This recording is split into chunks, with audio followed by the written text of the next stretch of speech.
So tonight's program is generously sponsored by the Mills Peninsula Hospital Foundation in partnership with San Mateo County Office of Education and this organization, the Parent Venture. We are so grateful for this special funding and for tonight's special program featuring Deborah Farmer Kris. But before I tell you a little bit about Deborah, many of you by now are familiar with Zoom, but I do want to let you know that tonight's event is a webinar format. So that means that you, the audience, have two ways to interact with us. There is both the chat button, which many of you are familiar with. So my partner, Bev Hartman, will be putting links and resources in the chat. Feel free to use that button to talk to one another or ask us something, or if you need something.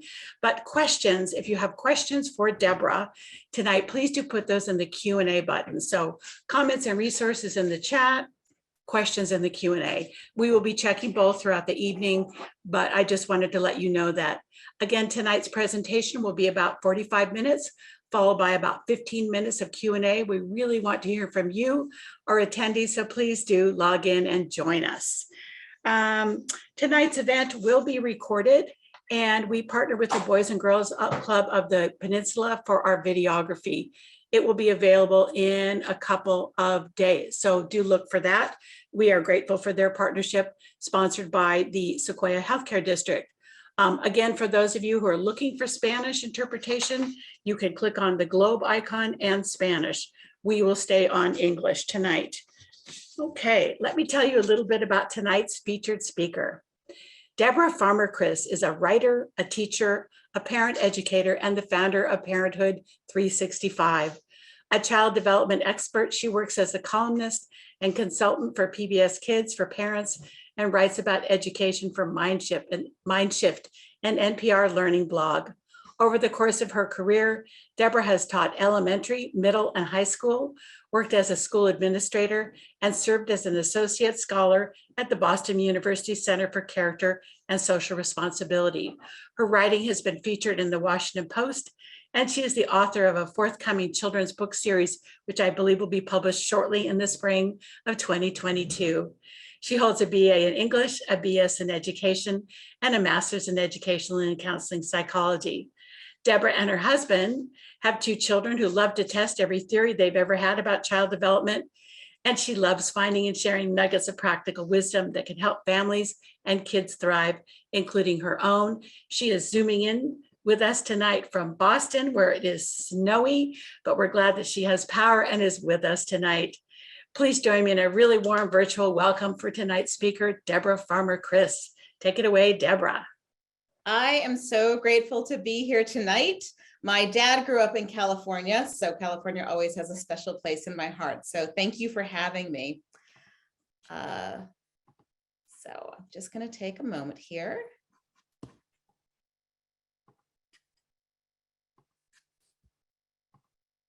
Okay. So tonight's topic, Facebook kindly reminded me in their memories section today that when my daughter was 3, she came up to me and she said, "Mom, I need to teach you a new word, ugly." And I thought, I got myself ready to talk about positive body image. And then she said, "Ugly means you say something mean and you're not kind. Am I right about that?" And I said, "Yes, honey, you are absolutely right about that." Because tonight, I think at our baseline, there's so much that perhaps we think divides us as a nation, but as a group of parents, I really believe that we want to raise kids who are kind and who are brave. So to start off, let's get a little bit interactive. And I want you to think about someone in your life that you truly admire, someone you know well, living or dead, who's made an impact on you. And if I asked you, what's one word to describe that person, what would you say? And either think about it, but if you don't mind dropping it in the chat, it's always kind of fun to see that list of words. What is one word you would use to describe someone you truly admire?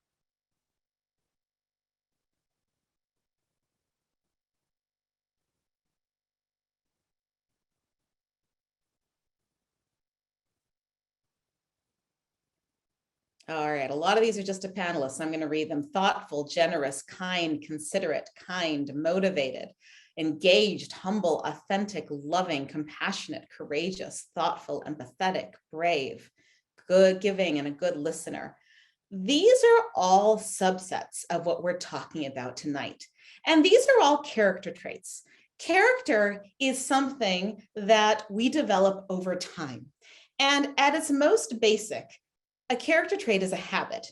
It's something you practice. It may not be something you're good at initially. This is not like some type of just natural ability. You can train yourself to be more patient or more compassionate or more brave. And we can help our kids with this as well. But I want to remind you first that parenting is a long game. What do I mean by that? Every age is a stage, and every stage poses challenges and opportunities.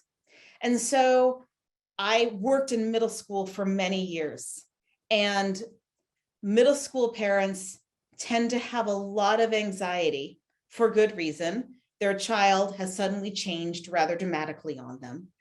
And there is this worry that this child that seemingly morphed overnight is going to be stuck that way for life. And so part of my job, who's someone who's seen the lifespan K through 12 over and over again, is to remind them that our plan is to go from A to B, to get them graduated with a good sense of confidence and some skills and empathy. But in reality, there's going to be a lot of bumps. There are going to be ditches, pitfalls, ups and downs. And when you're in the middle of one of those, it's really helpful to remember what are one or two guiding principles that you want for your child. So when you think about what matters most to you, I really want my kid to be blank. That really matters to me. One of the questions we need to ask ourselves is, would you and your child have similar answers? And we may say, of course, but I'm going to point to some research out of Challenge Success from Stanford, where they did a survey of thousands of parents and teenagers, often in high achieving communities. And they asked the parents, what do you want most for your child? And they asked the same things of the children. What do you think your parents want most for you? And the answers did not always match up, where the parents would say, I want them to be responsible and hardworking and decent and happy. And I have some qualms about the happy one, because that's an emotion that's can sometimes be fleeting, but that's another talk. But when they asked the kids, what do your parents want most from you right now? They said things like, they want me to get good grades. They want me to get into a good university. And the trouble when these don't line up is that it can affect the choices our kids make, not always in the best way. For example, if they think that the most important thing is to get into that college, more so than being kind, when their best friend is applying to that same college and gets in and they don't, that ability to be happy and generous and compassionate versus feeling cutthroat that senior year can get tricky. If they feel like that GPA matters more than integrity, it's going to be harder for them to, when faced with the choice of cheating on homework or on a test, to make the choice you think is obvious, because they may have internalized, whether or not you mean them to, a different set of values. Which is why a lot of parenting, especially helping them become kind and brave, is to make the implicit explicit, to make what you believe inside and you think they know, to make it explicit. And this has implications in all of our parenting. Think about those moments where we think we've talked to our kids about how to treat someone, or about race, or about sexting, or about whatever it is. We think they know what the right thing to do is, but we maybe actually haven't had that conversation because we're feeling a little bit awkward about it. So this is my son a few years ago, and this shirt, which I found at Target, actually has kind of our family mantra on it. Smart, kind, and brave, especially the kind and brave part.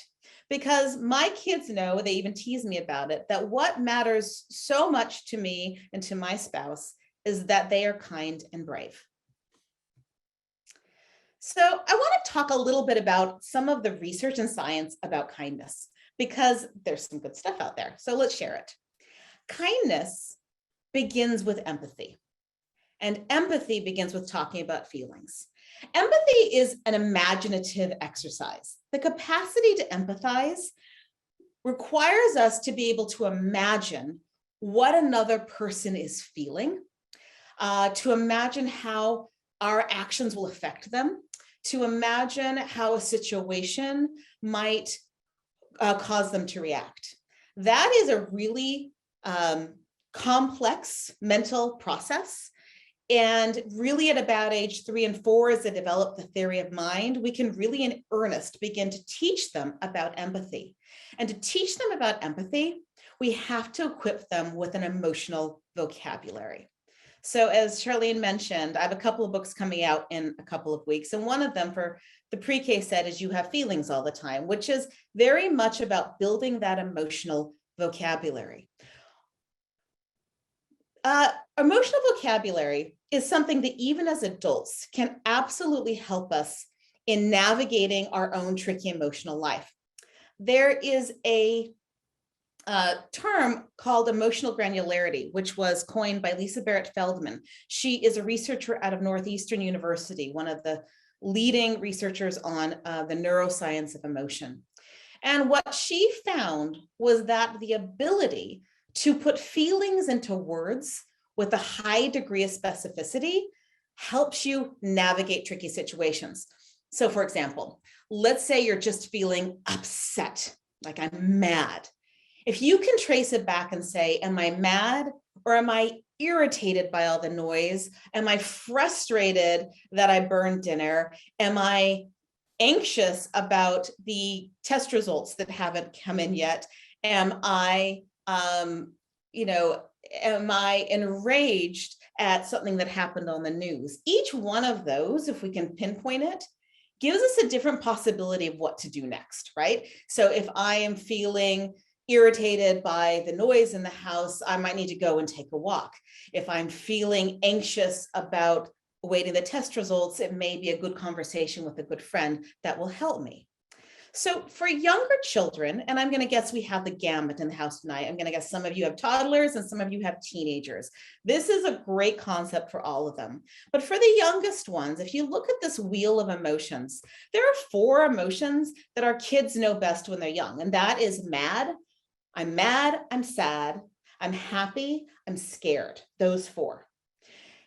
Those encompass a whole lot more emotions, and kids are much more able to get granular or about their emotions than we give them credit for. They are much better about knowing the difference between furious and frustrated once they know the language. So for example, let's take the emotion of surprise. There we go.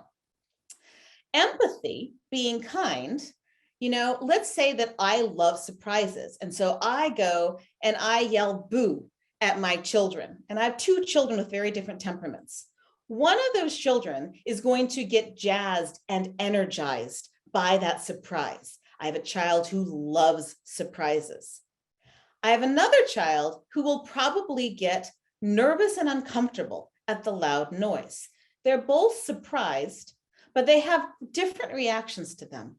So empathy for a friend, for someone in your family, when you're teaching your kids, for the stranger on the street, requires imagining that they may have an array of possible reactions to something. But you're better at doing that if you have that vocabulary yourself.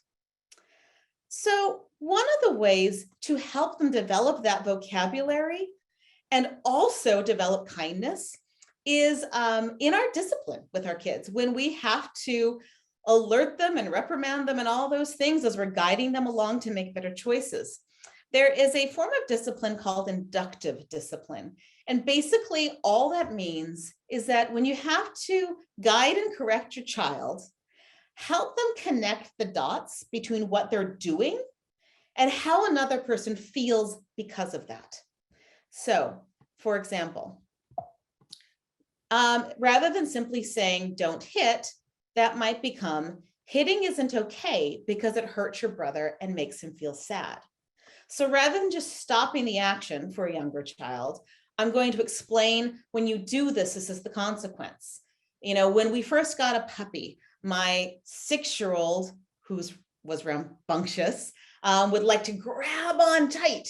And the older sister would get very angry at him and say, stop it.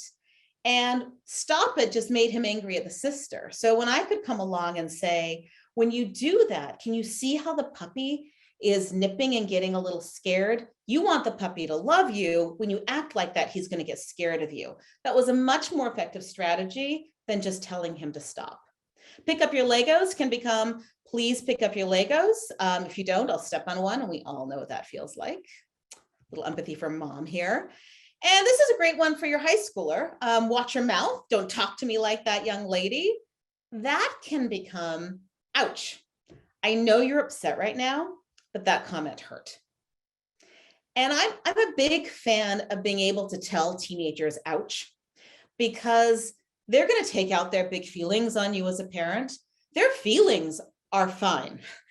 They're going to be mad and sad and angry and frustrated. You are safe. It's going to come out at home. We don't want to yell at them for feeling that way or shut them down for feeling that way.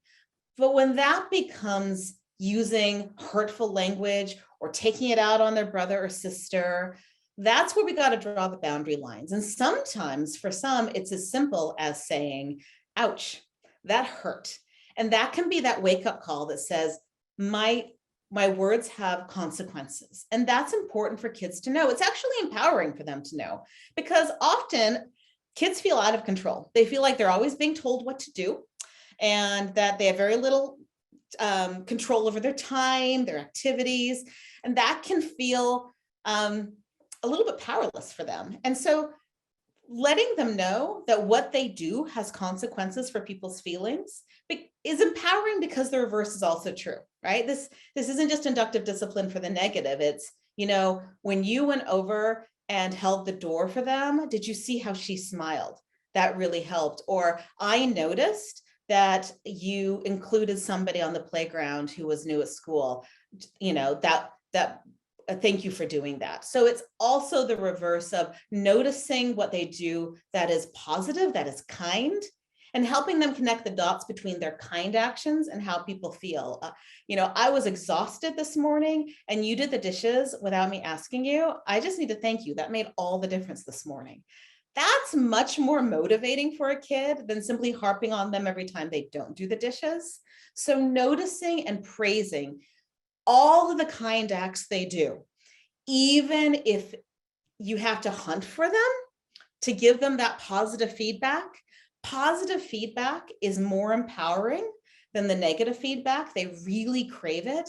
So if we can connect the dots between their kindness and how people feel, we've given them a gift. So helping kids practice kindness. I just want to share 3 other tips as we think about kindness as a habit. Number 1 is that they need our help putting other people on their radar. This is particularly important, I think, right now as we are emerging from this pandemic, because we've basically told them to hunker down, to not associate as much. And so being able to explicitly put people in the neighborhood, in the world, who are struggling, who could use some help on their radar. And books are a great way to do this, but let me tell you one other way. My mom was really, really good at this. I'm the youngest of 5. She worked full-time as an English teacher. She was busy, but she also liked to bake.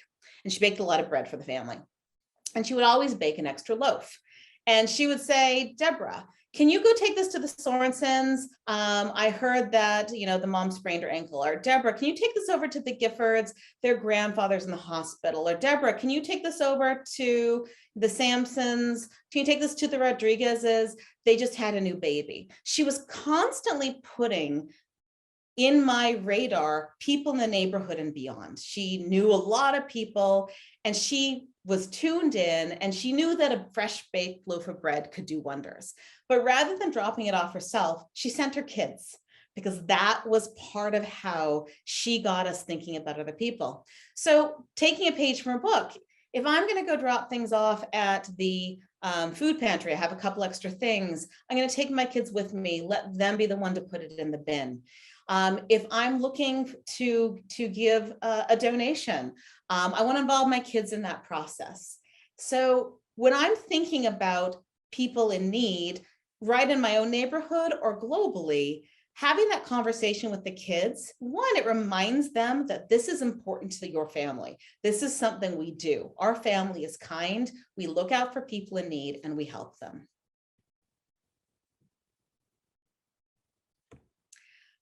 Tip number 2, I'm seeing a real need for right now, and that is teaching some basic kindness skills. And I don't mean this in any type of negative way toward our amazing children. They've been through a lot. And I'm noticing when I go into schools that the 8th graders, many of them are still developmentally, emotionally acting out a little bit more like 6th graders. That's not surprising, given the disruptions that they've had. So here are 4 things that I just want you to think about. Do your kids know how to do this? And if not, is there a possibility to have this conversation sometime in the next month? So one is, do they know how to include others?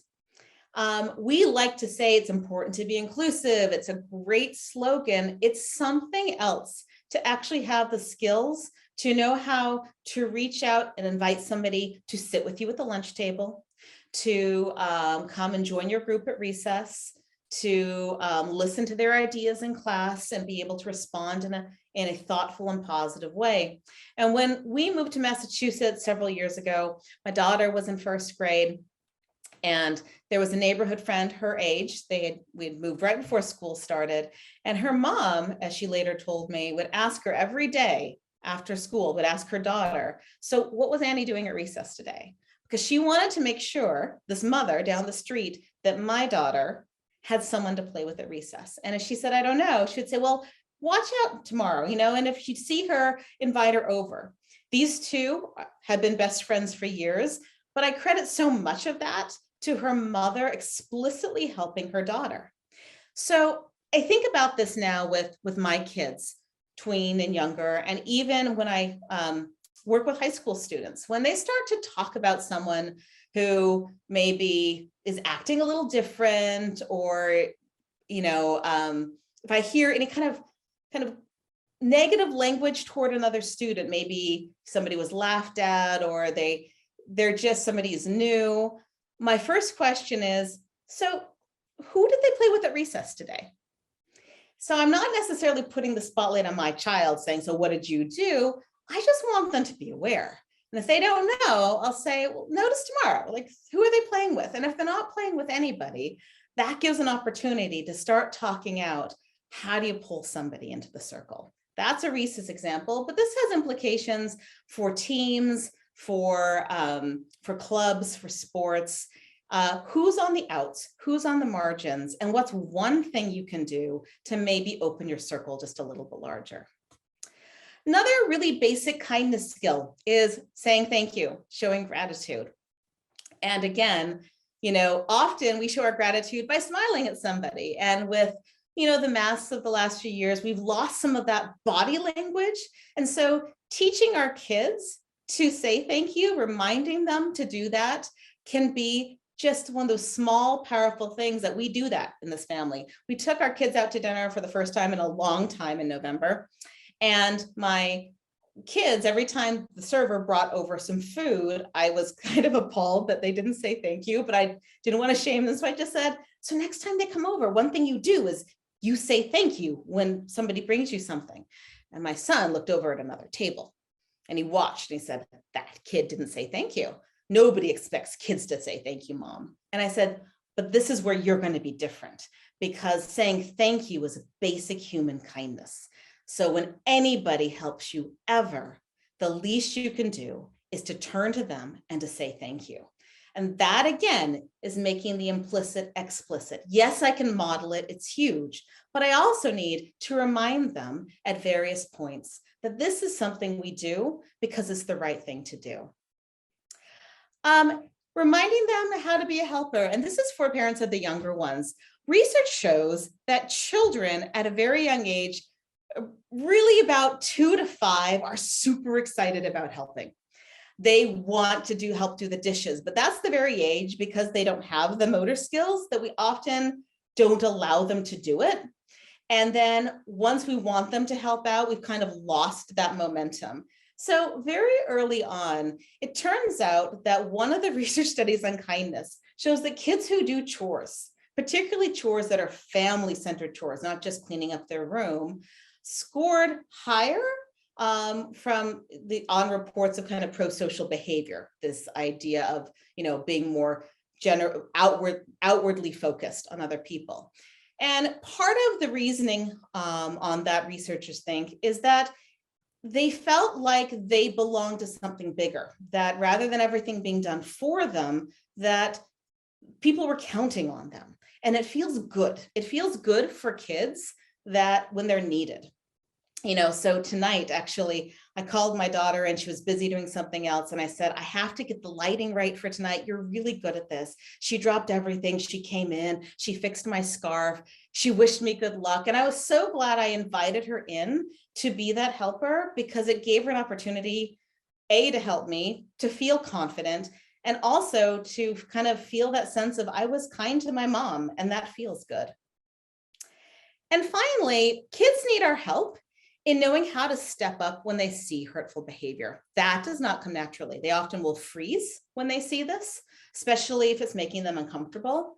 And so one of my favorite pieces of research on this comes from surveys from people who have been bullied. And when researchers asked, what did your peers do that helped them most? When somebody teased you, what was it that other students did that helped you? And the response was, they stood next to me. It wasn't even they said something kind.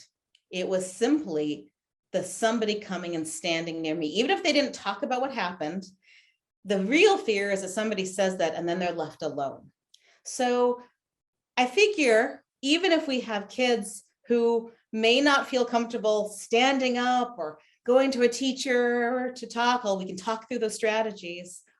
You can say, if you see somebody who's feeling down, even if you just go stand next to them and say hi or say nothing, just your presence can be the kindness they need that day. And finally on this one, before I move a little bit to courage, is that when we model treating people with dignity, that is obviously one of the most powerful, because children are amazing anthropologists of human behavior. They're watching adults all the time. And I'm not sure the adult world is always giving right now a really wonderful example of how to treat people with dignity. So when I think about this question, the idea of treating people with dignity, I read a few years ago a book by Donna Hicks. She's a conflict negotiator. She's a professor at Harvard. She wrote a book called Dignity. And she said the root of almost every conflict is a dignity violation, somebody feeling like somebody else just wasn't honoring them as a person. And we all want to be treated as a person. And so after I read that, I made one really simple adjustment to my daily life. When I'm at the grocery store or I'm on the phone with customer service and I see the name tag or the person says, hi, I'm so-and-so from AT&T, how can I help you? I make a mental note of the name, and names are not my strong suit. So this is taken practice. And when I'm done with the service call, even if I'm frustrated or I'm done with checkout, I thank them by name. And I've told my kids that I do this. I've told them to notice it. But the practice has been so good for me, because it helps me remember the person in front of me is not just there for my purposes. They are a person with dignity. And at the very least, I can call them by name. But here's the thing we don't always tell kids. Sometimes being kind takes courage. I was chatting with a group of 7th grade girls last year, and I said, does being kind make you happy? And they all said, of course it does, because that's the right answer. And I said, can you think of a time where choosing to be kind perhaps wouldn't make you happy, or it could be even a little bit risky? And they got quiet because they all knew what I meant. Because sometimes sticking your neck out to be kind can be a little socially hazardous, particularly in middle school. So in addition to teaching kids to be kind, there's also the corollary that we need them to also be brave. So let's talk about courage for a few minutes. I truly believe I'm an optimist when it comes to our children. I truly believe that most kids really want to be good. They want to be kind and brave. They want to do good things. They want to make a difference in the world. They have incredible, good energy. So when they're mean, when they say something hurtful, when they walk away from a situation that, a task that I hope they would kind of step up to the plate. My question isn't why are they mean? Why is that kid being bad? It's what was the source of interference? What got in the way? Because I know that kid wants to be a kind kid. So what's the source of interference? Everyone wants to be. Brave is remarkably powerful as a motivator. We almost all want to be thought of as brave. So when we do freeze up, what's the source of interference? That's a better question for us to ask as parents versus why did you do that? And the source of interference for most of our kids is the same as it is for us. The source of interference is usually anxiety and fear. So in order to talk about how to help kids be brave, we have to have just a little quick primer on the biology of stress. Stress is a normal biological response to perceived threats and challenges. It's an absolutely healthy biological system for us. It gets us ready to act and to protect our loved ones. So stress is that thing where if a car is coming toward us, rather than calculating how fast it's moving, we jump out of the way. We get instinctive. We grab our child and we move. We flee. That is protective. The 3 most common responses to stress, as I think most of you know, is to fight, to flee, or to freeze. And you're going to see this not just physically, but you're going to see it with their homework. You're going to see them fighting you rather than doing the math homework. You're going to see them fleeing to social media rather than doing the math homework. And you're going to see them with the paper in front of them. And an hour later, they've done 2 problems because they've frozen up. And we call it distraction or laziness, but it's not. It's that their brain has frozen up on them because it's having a stress response. This is the amygdala, the thing that's supposed to protect us. The prefrontal cortex is there to help us make those good decisions, to let us choose to be kind and brave, but that amygdala is saying, wait a second, this looks dangerous. So where the stress response is the fire alarm, it goes beep, beep, beep. Our prefrontal cortex is supposed to be the watchtower that says, oh, there's smoke. Oh, that's just the popcorn in the faculty room. That's not a true emergency. I don't need to go into full emergency mode. But when kids have uncontrolled anxiety, and they often feel very bad about this fact, they don't like how that feels, it's like their brain is having the fire alarm go off a lot, and it never gives time for the watchtower to say, you know what? That's not as scary as it looks. And even if it is, I've got the resources I need to handle it. I've got this. You can turn off the alarm. So one of the first things in helping kids be brave in moments that matter to them, right? They really do want to go audition for that play. They really do want to go approach the teacher to ask about something, is to help them first settle their glitter. So it's kind of like, think of a snow globe or a glitter jar. When we're having a stress response, if you shake that up, that's the brain of the child. That's not the best time to start strategizing with them about what to do. It's not even a great time to develop that emotional vocabulary. It's a time just to help them settle. The walk, the snack, the nap, snuggling with the puppy, the deep breathing to settle the glitter. To be the calm in their storm. And one of the best ways to help them settle their glitter as it starts to come down and you want to help them find that confidence to make good choices is to use empathy ourselves, to be kind and reflective in how we talk to our kids. Sometimes when our kids get emotionally hot, we rise to meet them. I do it, you've done it, we've all done it. We have to work on it because when they get hot and we get hot, they have no anchor to help them bring the temperature down. So I find it helpful to keep some phrases in my back pocket for when my emotions are beginning to rise as well, and to remind myself that my kids need empathy more than anything else. So here's one. I noticed you seemed upset, or whatever it is. I'd love to hear you talk about it if you want to talk. That sounds tough. I'm sorry that happened. You have a right to feel how you feel. Just validating. I can see why you're upset, angry, frustrated, discouraged, or hurt. I think I get it. Are you saying blank? See if you got it right. If that happened to me, I'd be upset too. And this is my favorite. This is my back pocket that I use with teenagers all the time. And I stole this from Dr. Lisa D'Amour, who's an adolescent psychologist. And she uses this phrase, that stinks. How do you want to handle it?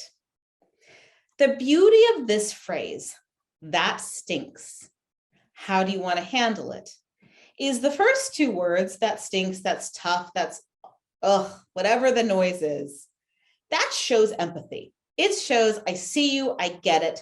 This was a bad day. What your friend said is, that's tough. How do you want to handle it? Shows that you have the confidence that they can handle it. And when we want to help our kids be brave, they need that more than anything else. They need to know that we think they can do it.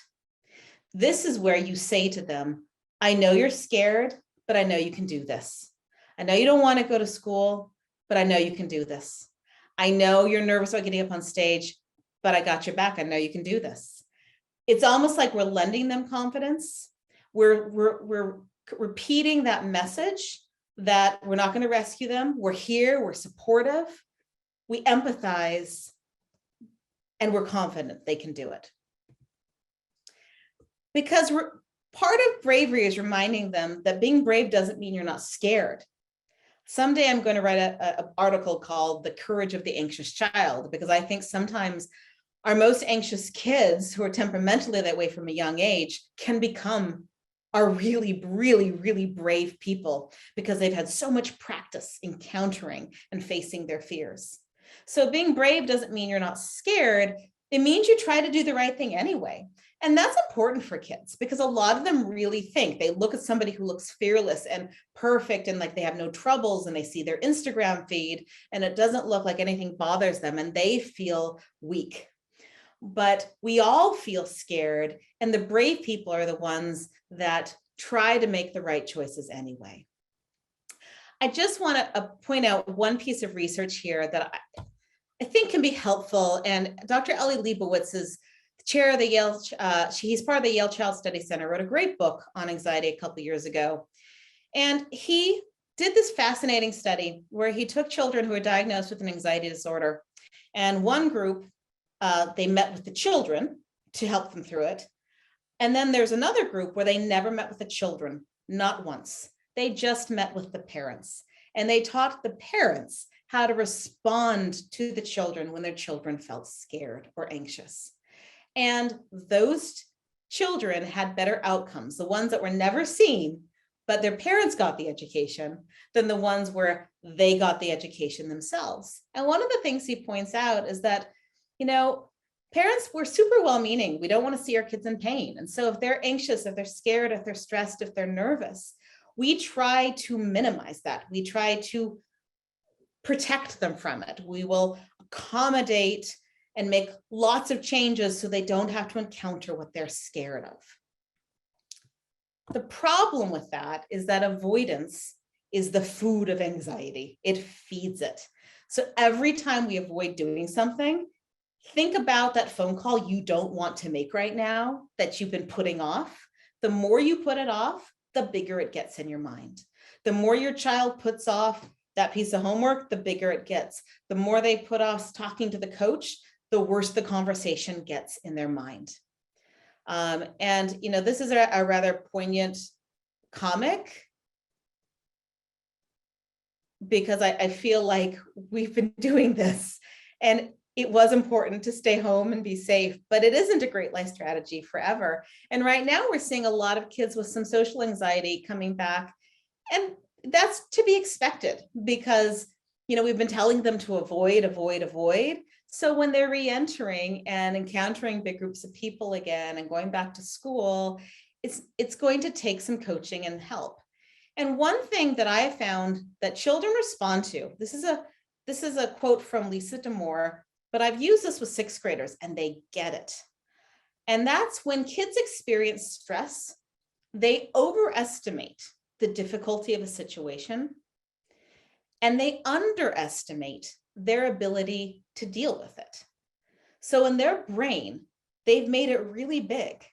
And then they underestimate their own skills and strength and resilience. And so once they actually do it, if we stand next to them, we help them, walk in, we help them sit down and start. I can't do a college essay. I just can't. And I say, just sit here for 25 minutes outside my office. I'll set a timer. You don't have to finish it. Just get it started. Suddenly they're halfway done because they overestimated how tough it would be and underestimated their ability to deal with it. That underestimation is where, as parents, we can really step in and really communicate our confidence in them, even though they're nervous or they're scared. So let me give you just a couple of tips here. And the first is, one way to help kids to be brave is to notice it and to name it when you see it, because it's going to look different for different kids. You're going to have some kids where going to a new classroom or meeting a new teacher is terrifying. Others, not a problem. For the kids who it's not scary, they're not being brave when they go in. It's not scary to them. The brave ones are the ones who are scared and walk through the door anyway, and being able to say to them, I know you were nervous and you did it. Some kids right now, just going to school in the morning takes courage. Maybe trying an activity for the first time, learning a new skill that takes extra effort and they want to give up. Asking for help can take courage. Admitting they made a mistake can take courage. Speaking in front of people. And this last one, I want to pause with for just a moment. Telling the truth can take a lot of bravery. When our kids come to us and they share something that's tough and that they know is going to be hard for us to hear, even if it is hard for us to hear it, we have to separate what they shared with the courage they had to tell us in the first place. Because they had a choice not to tell us. They had a choice to lie about it. And so when they let you know that they broke that favorite thing of yours, or they crashed the car, and yes, they've been drinking at that party when they did, and they're scared to death to tell you this, to be able to take that deep breath and say, that must have been really scary to tell me. I'm so glad you did. Now we have to handle this. We have to work and figure out, and there may be boundaries to be set and consequences to be had, but to first acknowledge that it took bravery, because we've all had moments we've been scared to tell somebody the truth. And the relief we feel when the first thing we get is, thank you for telling me the truth. You can see that relief on kids' shoulders. If we can give them that gift, we actually can really help them develop that bravery. One more tip here is previewing what to expect. If you have a kid who's really nervous about something, and I don't care if they're 2 or if they're 17, helping them visualize what's about to happen can be really calming and help them be brave. So whether it's, this is what it's going to be like at the doctor's office when we go step by step. This is how the lunch line works. That was my daughter's biggest fear in first grade, was how does the lunch line work? Or when you go for the college interview, these are the types of questions they're going to ask you. All of that previewing we do with our children can help them get that confidence they need to be brave. And finally, one of my favorite little tricks, since we know avoidance feeds anxiety, we have to help them sometimes take that first step, not take them all the way down the path. That's their job. But the first step, that's the hardest. And so my husband and I got a stopwatch for my daughter when she was about 3. She had a lot of fears, 3-year-olds do. And one of her fears was to go upstairs to her bedroom by herself to get something. So if she needed her shoes, she just would not go up without us. So we got the stopwatch, and we'd say, takes about 30 seconds to go upstairs and grab your shoes. Can you be brave for 30 seconds? And she'd say, okay, I think so. And would time her, and she'd run up, she'd come down, and 23 seconds, you were brave for 23 seconds. That's fabulous. As the kids have gotten older, I still use this. When they got their vaccine shots, I have one child who was very nervous about this. And I held his hand. I could see him turning white. And I said, you need to be brave for 10 seconds, count with me. And as we counted, that good nurse saw what I was doing, and she had it done in 3. So that was great. But I was sharing this with a group of parents, and one found me the next week and said, her daughter's a competitive gymnast, but she'd taken a tumble the week before, and she was really nervous about going back and doing her floor routine. And she said to her mom, I don't think I can go out there. And her mom said, okay, the floor routine is 2 minutes and 30 seconds. Do you think you can be brave for 2 minutes and 30 seconds? And our daughter took a deep breath and said, yeah, I can do that. And she went out there and did it. And sometimes just breaking it down to 5 seconds at a time. And, this can be for us too, is I'm really nervous about this phone call. I'm first just going to sit down and now I'm going to pick up the phone. Now I'm going to dial the numbers. I'm going to chunk it out. I'm going to take it a few steps at a time, because this matters to me, what I'm going to do.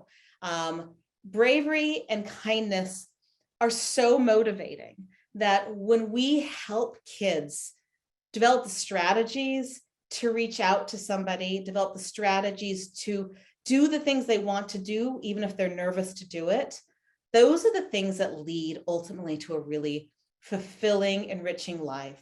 And that's the tip of the iceberg here, but I need to stop there because I want to take some of your questions. So I'm going to invite Charlene back on.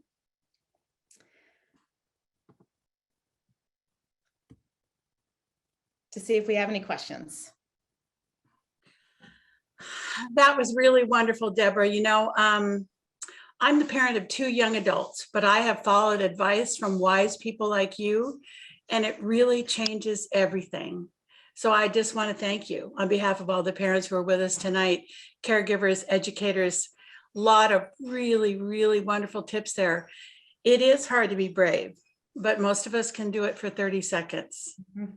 And it really, as you say, it doesn't matter if they're 5 or 15 or 25. My son is about to have his own child, and we get to start all over. He's finally gotten to the point where he can say to me, you can't try that anymore, Mom. I know what you're up to. But for the rest of you, all right. Again, lots of nice comments in the chat. This is so helpful. Will you be emailing the recording? Yes, we will. This event was recorded tonight and will be available soon on our video library. I promise we will send the link out to everyone, because I'm sure you have other folks in your life who would like to watch it. So Deborah, a few questions coming in, okay? You ready? Absolutely. Here's one you can relate to. Our child is very sensitive and shy. How can we help encourage them to be brave even when they're afraid? So, have introverts. I'm a big fan of the introverted temperament. I have one child who's the extreme extrovert and one who's the extreme introvert. And one of the things I've learned is that introverts need, a lot of it has to do with sensory stimulation. And so their brains, this is why it can be a little overwhelming. It's not that she doesn't want to be social, but it can be overwhelming, the noise, the lights, and so they can get protective.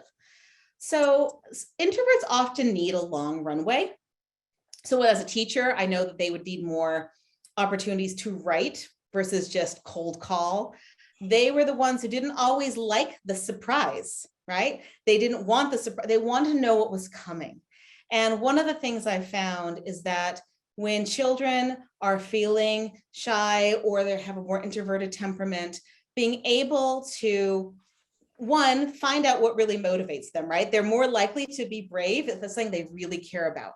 So, if I have a student who's feeling shy, they're not going to stand up in front of their classmates to talk about something they don't care about.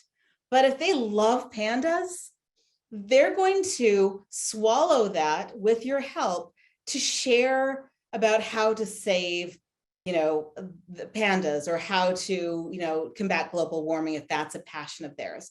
So helping them identify their passions, but lots of previewing. Sensitive kids, introverts, anxious kids, doing a lot of previewing and expressing a lot of confidence can go a long way. Thank you. That is great advice. That I was so shy as a child. I was afraid to call to see if Macy's was open. Terrified. So anyway, I've come a long way. Good advice. Here is from the other side of the spectrum, Deborah. Parent asks, my daughter is very social and outgoing. At times she can act like a mean girl and get overbearing with her friends, exclude others, etc. How can we help her be kinder? Oh, first, can I just thank you for asking that question? Because I think we often get how do I help if somebody's being mean to my child and not imagine, and all of our children sometimes. I guarantee you, no matter how amazing your child is, they're going to do something hurtful at some point to somebody else. And so that just shows right there, I just have to say kudos to your parenting, just to be aware that, this capacity is in all of us and in all of our children. This is where a really good dose of empathy training, and it happens slowly and over time. But, this is where they might explain a social situation, and you might ask some questions like, and so what do you think so-and-so felt about that? Oh, how did she react when you said that? Getting them to kind of get out of themselves and see another point of view. Or if they're really upset with somebody socially, I like to say to teenagers, can you imagine 2 other possible explanations for why they may have done what they did, right? And so, because they often center themselves, right? She said that, so I'm now going to be angry at her. But maybe they were just having a bad morning, or maybe, what would be another possible explanation? But that type of listening, not shaming when you hear it, but asking those questions to put other people on their radar, that can really help those social butterflies who need a little bit of help seeing the people around them. I really like that. You mentioned that, and I know we've heard this from teachers, that we are seeing some regression in social behaviors. 12th graders acting like 10th graders, 8th graders acting like 6th graders. So I think kids right now, especially this year, are going to need a lot of this social training. Yeah.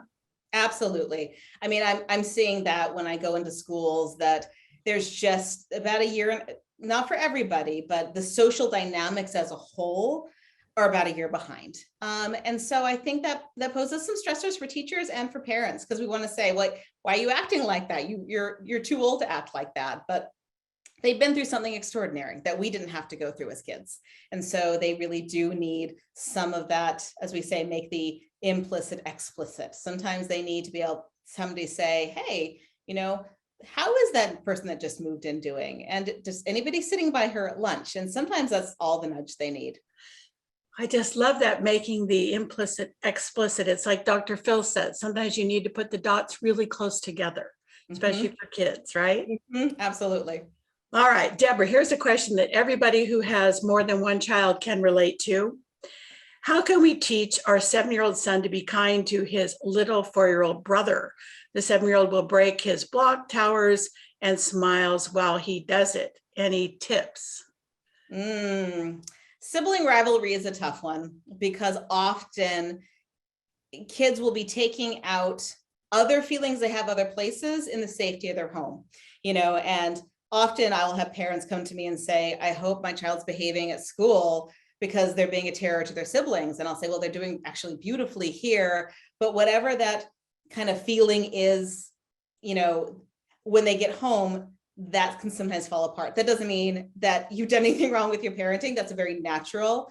But with that, there are boundary sets. This is where implicit discipline helps to say, when you do that, this is the consequence. This is how it makes him feel. And, if it keeps happening, this is then going to be your consequence because, I can't let you hurt your brother.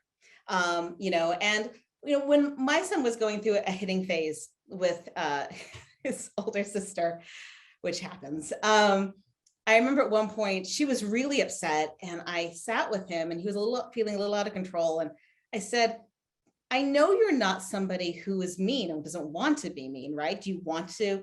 And he said, no. I said, so we have to be thinking about some strategies and I can help you for how to, some different choices we can make because your sister's not want to hang out with you anymore. And I think that even though sometimes you don't get along, when you really boil it down, you do like getting along, being together. And sometimes it may be, finding a way to team them up to do something fun together. Maybe like, the two of you need to come back out and you plan some silly surprise for mom and dad, like getting them to, or maybe a responsibility the older one has. I once sent my 2 children who were fighting and I said, you can come back out when you found something you can agree on. And they came back out and said, we agree that you're annoying, mom. I was like, great, got it. It works. It works for me. But it's time. But I think you have to set the limits and also connect the dots and how it feels. And also just know that it's a stage that kids do, you got to help them through it. You can't ignore it, but there'll be so many evolutions in that relationship. It's really true. And I love your advice because I know this works to involve children in the solution. You, the parent, are not the boss of everyone. You may feel like you are, but it goes much better if you actually involve children collaboratively. Yeah. And if, I remember saying to my kids, I give up, you're going to have to help me figure out how to handle this. And they're like, okay. And they'll do that if they're a teenager. Yeah. All right, Deborah, we have just a minute together and you have given us so much wonderful advice.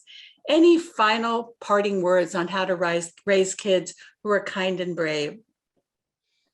I think the last thing I'll say is that what the research shows about resilience, which I know a lot of us are nervous about here too, are they going to be kind and brave through this, is that the presence of one stable, caring adult in a child's life is really the difference maker. And the research on that is so robust.